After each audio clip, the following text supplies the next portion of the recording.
Olá pessoal, sejam muito bem-vindos ao programa Vida Leve Saúde, onde sua saúde está sempre em primeiro lugar. Eu sou o Dr. Felipe Fornari e vamos juntos nessa jornada adquirir conhecimento e transformar a sua vida e a sua saúde. Hoje vamos falar sobre um tema que ainda é cercado de tabu, mas que afeta milhões de brasileiros: as doenças proctológicas. Estudos apontam que mais de 50% da população acima dos 40 anos apresenta algum grau de doença hemorroidária ao longo de sua vida. Além disso, as fissuras anais estão entre as principais causas de dor anal aguda e estima-se que mais de 20% da população, em algum momento da vida, sofra com sintomas como sangramento ou desconforto na região anal. Com os avanços da medicina, surgiram técnicas minimamente invasivas que proporcionam tratamentos eficazes e recuperação mais rápida, trazendo mais qualidade de vida ao paciente. Para falar sobre esse assunto tão importante, recebo hoje o proctologista Dr. Leonardo Kawaz Dossi. Então, fique com a gente, pois o Vida Leve Saúde está só começando e a saúde é o seu principal tema.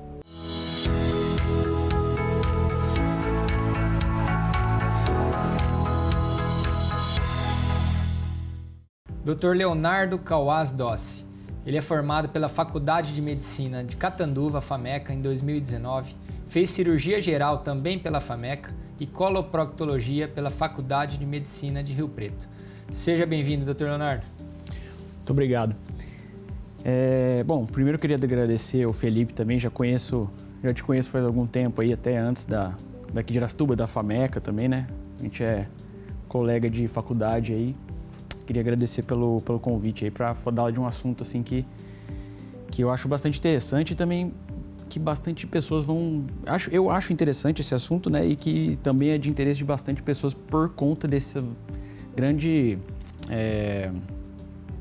prevalência nos sintomas, né? Quem nunca teve alguma queixa de dor anal, uma queixa de sangramento, ou conhece alguém que teve, ou conhece algum parente que teve que operar de hemorroida. Então, eu acho um assunto bastante interessante da gente falar. E também muitas vezes pouco abordado, né? Por conta desse tabu que possa existir, assim. Maravilha. Então vamos começar, doutor. Para a gente começar, quais que são as doenças mais comuns que o proctologista atende hoje no consultório?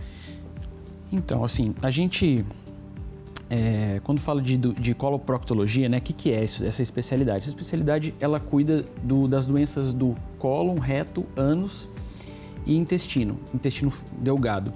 Então eu gosto de falar que a gente divide essa especialidade em 3 grandes áreas. Lógico que existem outras partes assim, mas a gente consegue dividir entre doenças orificiais, que talvez são a grande maioria que aparece no consultório, que são então as hemorroidas, fissuras, fístulas, abscessos. Acho que muita gente já ouviu falar esses nomes assim, mas não sabe exatamente o que é. Essa é a primeira grande área. A segunda grande área talvez seja a doença inflamatória intestinal, que são aquelas 2 famosas doenças de Crohn e retocolite ulcerativa, que são doenças autoimunes sem cura, né? E a terceira grande área seria a área oncológica, também que está bastante alta, que a gente tem visto, né?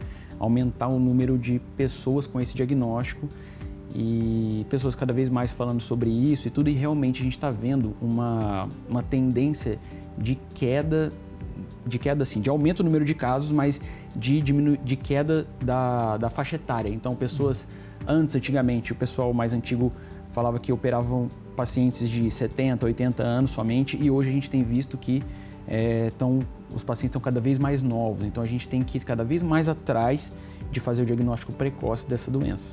E no seu conhecimento já, o que você interpreta que pode estar antecipando essa doença nos mais jovens?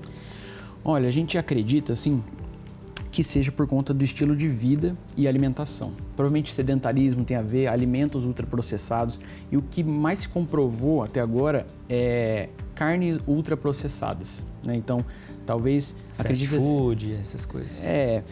Presunto, salame, salsicha, alimentos ultraprocessados, talvez a gente acredita que sejam os principais vilões que estejam causando esse aumento de casos em pessoas mais jovens. Certo. E doutor, por que ainda existe tanto tabu em procurar um proctologista? O que acontece? Na verdade, eu acredito assim, que eu estou um pouco enviesado sobre isso, né?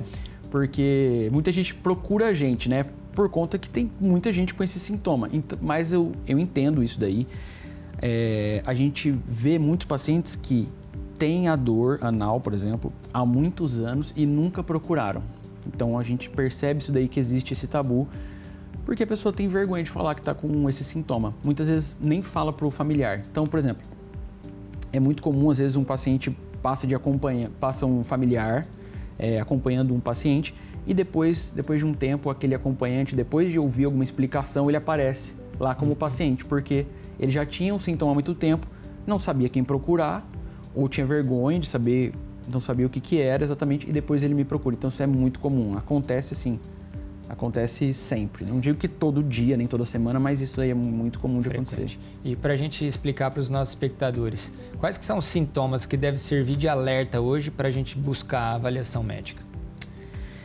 Olha, assim, o principal sintoma, Felipe, que a gente fala de... que aparece no câncer de intestino, por exemplo, que é o medo das pessoas, né?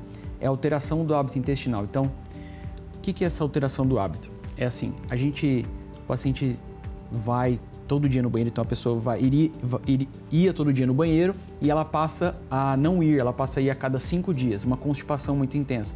Ou o contrário, ela era constipada e começou a ter uma diarreia. Isso é uma alteração do hábito. Então, esse é o principal sintoma de câncer de intestino, tá?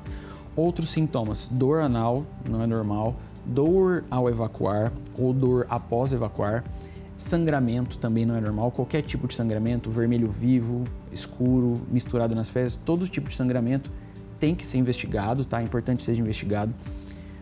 Tem muita gente que tem um sangramento lá e acredita, um fala para o outro, isso é hemorroida, é normal. Isso é um pouco perigoso, tá? Então a gente vê bastante casos de câncer de reto, de intestino, que vem com sangramento há muito tempo e o paciente vai ouvindo falar que geralmente é hemorroida, isso geralmente é mesmo, mas muitas vezes não. E aí a gente paga um preço caro por esse atraso aí. Maravilha.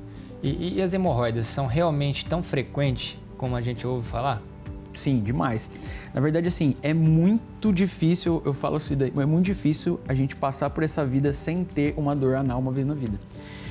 Por que isso daí? Porque muitas vezes a gente pode ter uma diarreia que causa ali um pequeno machucadinho, que a gente chama de fissura, quando ela não cicatriza.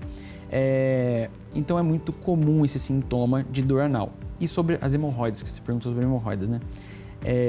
As hemorroidas, na verdade, quando a gente fala assim, eu tenho hemorroidas ou o paciente tem hemorroidas, na verdade a gente está falando um pouco errado isso daí, né? A gente deveria falar, eu tenho doença hemorroidária, mas é um termo meio complicado. Mas o que quer dizer isso? Quer dizer que, na verdade, todos nós temos hemorroidas. Só que existem alguns fatores de risco que vão causar uma doença ali, um aumento daquele mamilo hemorroidário, que todo mundo tem, só que por algum motivo ele pode aumentar de tamanho e causar sintomas. Quais seriam esses sintomas? Então, prurido, que é coceira, né?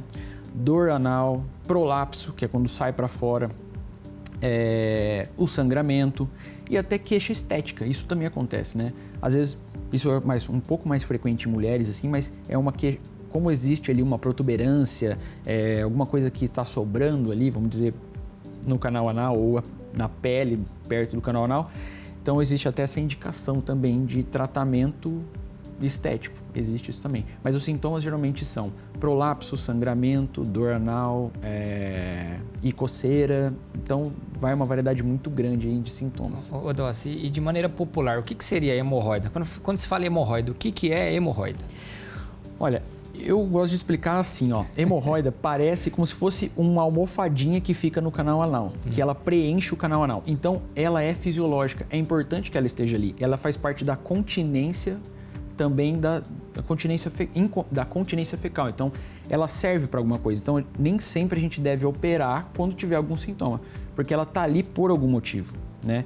Então, hemorroidas são plexos venosos e arteriais que ficam ali na borda anal, tanto dentro quanto fora. Que a gente tem o plexo venoso interno e externo, e também eles vão causar sintomas diferentes e o tratamento para eles vão ser diferentes.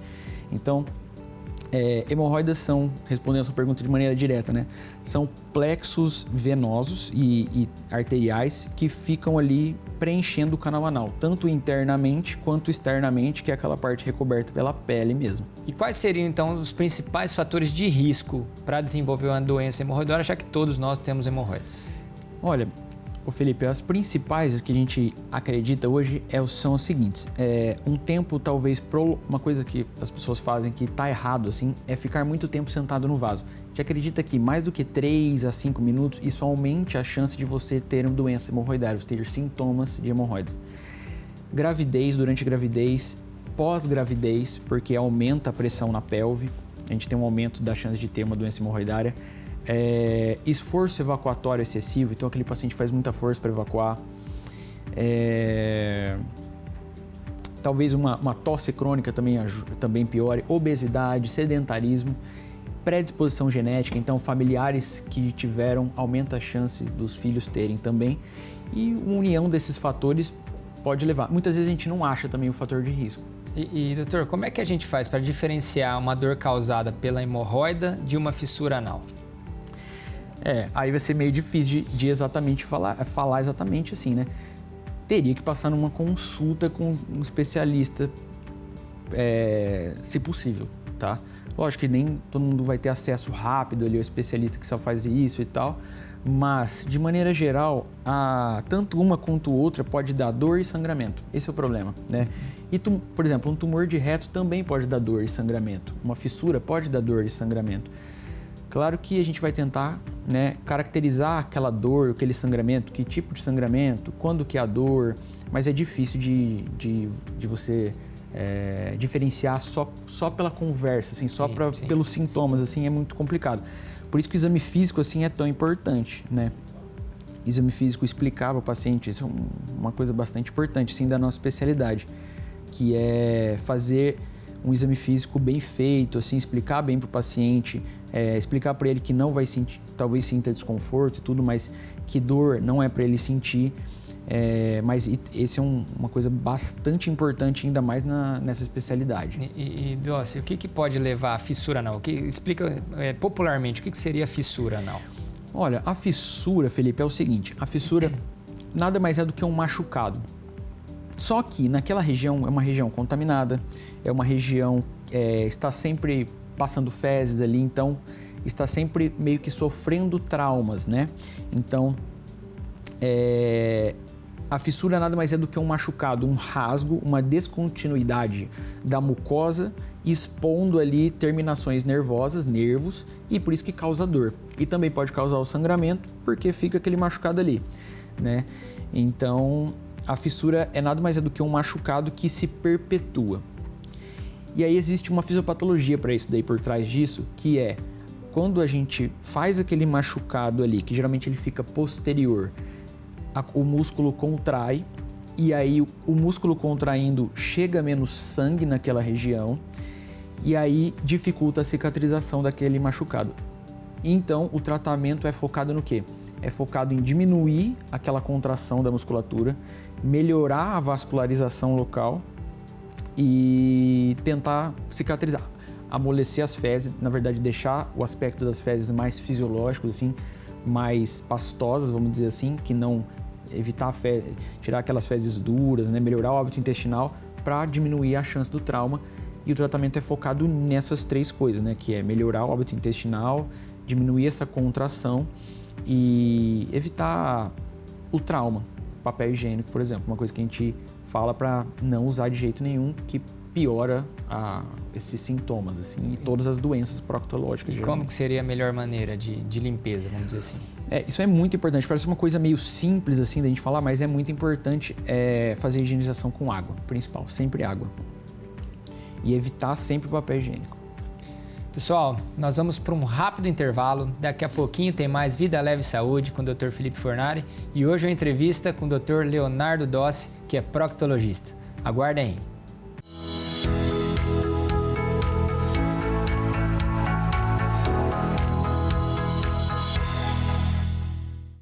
Estamos de volta com o programa Vida Leve Saúde do Dr. Felipe Fornari e entrevista hoje com o Dr. Leonardo Dossi.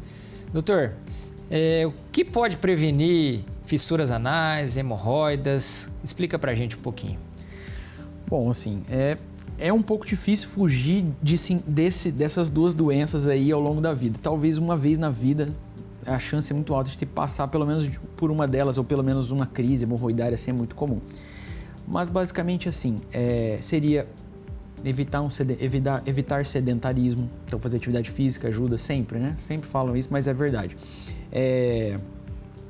Evitar constipação como? Assim, se alimentando bem, então comendo bastante fibras, verduras, legumes, variando bastante a alimentação, evitando alimentos industrializados e alguns hábitos, como a gente também já falou de novo, aquela história de não ficar sentado muito tempo no vaso. Isso aí a gente vê muito comum. Passar de 3 minutos, 5 minutos já é bastante. Então não levar celular, não levar revista. Sempre higienização com água. E basicamente isso. Evitar também ganho de peso. O ganho de peso também aumenta a chance de ter doença hemorroidária. Então basicamente é isso, assim. Como todas as doenças, assim, uma vida mais saudável e esses hábitos que a gente mencionou também são bastante importantes. Quais são hoje as opções de tratamento clínico para fissuras e hemorroidas? Vamos falar então primeiro vamos falar das fissuras, né?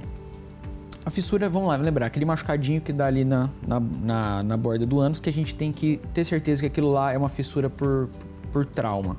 Então, ela tem que estar na localização típica, isso é uma coisa um pouco mais técnica, assim, mas ela tem que estar numa localização típica que é posterior. Quando ela está posterior, a gente acredita que seja uma fissura típica, né? Porque quando ela não é típica, aí a gente tem que pensar em outras causas, doença inflamatória, câncer, né? De ânus, pode ser. Então a gente ter certeza que está na localização típica e que tem uma história típica. Tá bom. A gente já falou, né, que aquilo lá é causado por uma ferida, que causa uma dor, que causa uma contração exacerbada ali no músculo do ânus. Então, o tratamento clínico da fissura é focado em quê? É focado em relaxar a musculatura e dar tempo daquele machucado cicatrizar. Então, a gente vai usar pomadas específicas, que geralmente a gente tem que manipular para relaxar a musculatura. São pomadas com bloqueador do canal de cálcio, enfim, coisas mais técnicas, mas que vão tentar relaxar aquela musculatura.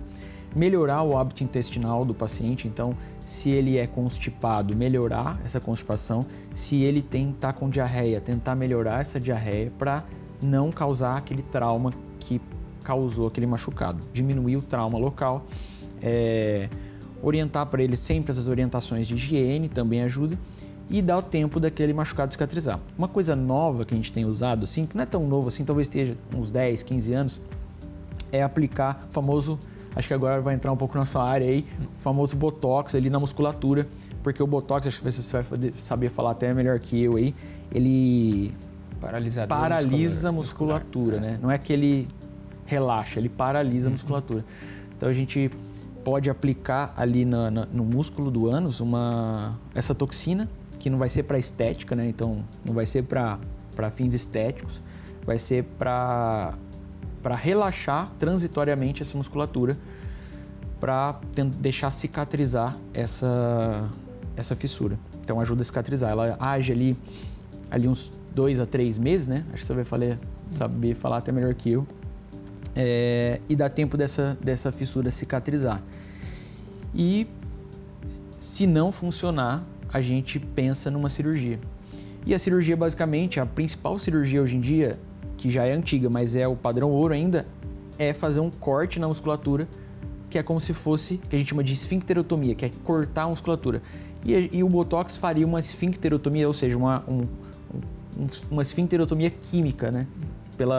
Pelo medicamento, ele relaxaria a musculatura, ou travaria me ajuda aí, trava a musculatura, né? Ela paralisa a musculatura. E o Botox serviria para tentar evitar a cirurgia de corte do músculo. Porque se a gente corta aquele músculo, é irreversível. Aquele corte o músculo vai ficar lesado para sempre, nunca mais vai ser o mesmo, né? Então o tratamento é baseado nisso. Se essa fissura não cicatrizar em 3 meses, por aí 2, a gente dá 2 meses mais ou menos, se não cicatrizar, continuar com sintoma, continuar com sangramento, você volta no seu médico lá, ele vê a fissura lá ainda, aí talvez tenha que pensar num procedimento cirúrgico. E em relação às hemorroidas? Hemorroidas parecido, mas a gente vai tentar regularizar o intestino do paciente, então deixar ali 1 vez ao dia, 2 vezes ao dia, melhorar a alimentação.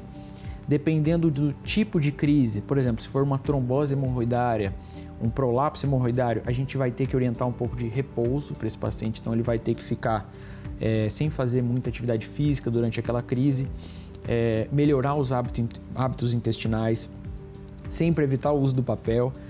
E a gente tem as pomadas, pomadas com corticoide, pomadas que são um conjunto de medicações que vão corticoide, vão anestésico local, só que são tratamentos assim limitados. Então a gente passa, mas são coisas para crise, né? São meio paliativos assim. Resolvem na crise, mas se o paciente não mudar os hábitos de vida, assim, pode ser que volte e aí a gente vai acabar indicando uma cirurgia. E quando realmente a cirurgia se torna necessária, Dossi? Olha, assim, a doença hemorroidária, como é uma doença benigna, né? Então a gente praticamente não obriga ninguém a operar, né? A gente nunca obriga ninguém a operar, claro, mas a gente nunca vai falar para o paciente, você tem que operar, a não ser que esteja sangrando demais a ponto de dar uma anemia, um sangramento que não cessa, um sangramento diário, então aí a gente vai indicar. Mas a gente costuma falar que pelas crises, assim, é o paciente que indica a cirurgia. Mais ou menos é ele que fala pra gente, eu não estou mais. Não é que a gente deixa ele ficar sofrendo, claro que não, mas é ele que vai falar, estou muito sintomático. Então a gente vai explicar pra ele, isso aqui está tirando sua qualidade de vida. Se ele falar que sim, aí a gente vai correr atrás disso daí para melhorar. Então a cirurgia de hemorroida é uma cirurgia para melhorar a qualidade de vida. É para o paciente não deixar de jogar bola, não deixar de fazer uma atividade física, não deixar de sair com a família. Então, se está causando isso para ele, então aí a gente vai acabar conversando com ele, dando as opções, analisando caso a caso e tentar indicar a melhor cirurgia para aquele caso ali. E Dossi, vamos falar um pouquinho agora das novas técnicas, né? O que são essas técnicas minimamente invasivas e como que elas estão revolucionando a proctologia hoje? Felipe, quando a gente fala de técnica minimamente invasiva assim, em cirurgia, o que quer dizer isso, né? Quer dizer que a gente vai tentar, por aquela técnica, fazer cortes menores, né? Dar um tempo de recuperação mais breve, lesar menos o tecido e, teoricamente, o paciente vai se recuperar, vai ficar menos tempo afastado. Então, hoje em dia, todo mundo está procurando isso, né? Porque a gente cresceu, o mercado de trabalho, todo mundo precisa, né, de tempo, ninguém consegue ficar muito tempo fora do trabalho. E os médicos estão cada vez mais preocupados com isso e os pacientes mais ainda, né? Então, na coloprocto não está diferente, né? Não é diferente. Então, a gente tem a parte de cirurgias abdominais, a videolaparoscopia e a robótica, né? Que a videolaparoscopia já é bastante acessível, né, na nossa cidade, na nossa região, e a robótica está tornando cada vez mais. Isso aí são para cirurgias abdominais, cirurgias de câncer de intestino, doença diverticular, são para cirurgias abdominais. Agora, mas a gente está falando assim mais da parte proctológica, né, da parte de canal anal, doenças orificiais, fissuras, fístulas. A gente tem algumas técnicas que a gente diz minimamente invasiva. Por exemplo, o Botox seria uma delas, que seria uma técnica, ou seja, uma substância ali que tentaria evitar a cirurgia, né? Outras técnicas seria a cirurgia com uso do laser. Na coloproctologia, a gente usa 2 lasers principalmente. A gente usa o laser de CO2, que também é usado na dermatologia, bastante, né? O laser de CO2 que, na verdade, é um instrumento a mais que a gente usa, que ele, de novo, você vai poder falar melhor que eu, mas ele lesa menos a pele, né? Ele tem uma lesão térmica melhor. Então, o laser de CO2 é utilizado, a gente usa para cirurgia de hemorroidas, externas principalmente, e cirurgias de plicomas. A gente não falou essa palavra ainda, mas plicoma é aquela pelinha que fica ali na borda anal, que é bastante comum também, pode incomodar bastante. Então, a gente usa esse laser de CO2 para cirurgias que são ali da pele do canal anal, que são para hemorroidas externas. E também a gente usa o laser de diodo. O que é esse laser de diodo? É uma fibra que a gente usa para hemorroidas internas, para cauterizar a hemorroida interna, para destruir aquele mamilo hemorroidário sem causar corte, né? Então a gente não deixa um corte aberto. Isso diminui o tempo de recuperação. E também a gente pode usar para outras doenças que a gente não falou ainda. e acho que não vai dar tempo de falar isso, é bastante coisa, mas para fístulas a gente pode usar para evitar um corte no músculo, e para o cisto pilonidal, que é uma outra doença também que o pessoal já deve ter ouvido falar, mas é uma outra doença que a gente poderia falar até outro dia, porque é uma coisa assim, não é tão complexa, mas teria que explicar melhor, sim, mas basicamente, em vez da gente ressecar todo aquele tecido do cisto pilonidal, a gente faria pequenos cortes e por aqueles cortezinhos a gente destruiria o cisto pilonidal. Então o paciente não precisaria ficar fazendo curativo durante muito tempo. Isso daí é a grande vantagem dessas técnicas, é que vai ter menor uso de medicação, um tempo de afastamento menor, uma dor também teoricamente menor, só que também a gente tem que levar em consideração o custo, isso daí custa também. E caso a caso, tem casos que vai dar para fazer, tem casos que não. Então a gente tem que, como tudo hoje em dia tem essa tendência, né, na medicina de tentar individualizar aquele paciente, dar o melhor tratamento, por isso que a gente tem que tentar ter várias técnicas disponíveis para adequar aquele paciente àquela técnica ali. E, Léo, ainda a ligadura elástica ela é usada na hemorroida? Essa técnica é o quê? É uma técnica bem antiga já deve ser assim, eu não me lembro exatamente agora, mas assim, década de 60 talvez por aí, ou até antes. Que consiste nisso? Aquela divisão das hemorroidas, a gente tem a hemorroida interna e a hemorroida externa. Aquela que fica para dentro, a gente pode usar a ligadura. No que consiste essa ligadura? A gente passa um aparelho, né, pelo ânus, e por dentro desse aparelho a gente suga a hemorroida interna e laça ela com um elástico, na verdade com uma pistolinha assim, né, que a gente suga ela para dentro desse aparelho e joga um elástico na base dela. E ela vai ficar ali apertando, estrangulando, né, aquele mamilo hemorroidário durante um tempo, durante 3, 4 dias, e depois ele cai e aquela hemorroida diminui de tamanho. E também a gente corta um pouco, a gente liga a vascularização daquela hemorroida, então ela diminui, tem uma tendência a diminuir e dar menos sintomas. Então ainda é muito boa, é muito utilizada, é antiga, é muito utilizada, mas é um pouco restrita. Então a gente só pode usar para hemorroida interna. E doutor, para a gente finalizar, paciente que operou pode ter um retorno dessas lesões? Pode sim. Quando a gente opera a hemorroida, o que acontece? Isso daí é uma coisa que muita gente não sabe, e também, até médico, mas a gente não pode tirar todas as hemorroidas. A gente não pode fazer isso. Por quê? A gente vai tirar aqueles mamilos, tem 3 mamilos principais e alguns acessórios. A gente vai tirar, vai ressecar na cirurgia tradicional, vai tirar aquele mamilo hemorroidário e vai deixar uma ferida aberta ali. Se a gente tira circunferencialmente, tira todos, na cicatrização pode haver uma estenose do canal anal. Isso daí pode piorar, pode ficar pior do que era antes. Então, a gente não tira todas as hemorroidas na cirurgia, a gente tira aquelas que estão mais doentes, basicamente. Maravilha. Doutor, muito obrigado pelo seu tempo. Excelente entrevista. Obrigado a você. E assim, chegamos ao fim de mais um Vida Leve Saúde. Dr. Leonardo, muito obrigado pela entrevista, pelos seus esclarecimentos e fico alerta para todos. Não ignore sintomas como dor, sangramento ou alterações no hábito intestinal. A prevenção começa com hábitos saudáveis, como uma alimentação rica em fibras, boa hidratação, prática regular de atividade física e atenção à saúde intestinal.